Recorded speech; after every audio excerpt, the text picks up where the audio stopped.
Hello everyone. If you want to reset all the settings on your iPhone without deleting any of your data, make sure to watch this video till the end. In today's quick video, I'll show you how to safely reset your iPhone settings without losing photos, videos, files or apps. So let's get started without wasting any time. So guys, to reset your iPhone without losing any data, first open the settings app on your device. On the settings app, find and tap on general. Now scroll all the way down and tap transfer or reset iPhone.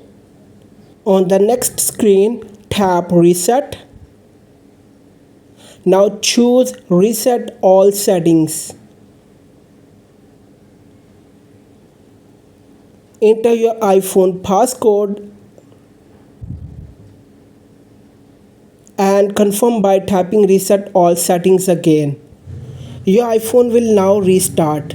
So guys, this process will reset all your settings, but none of your data will be deleted.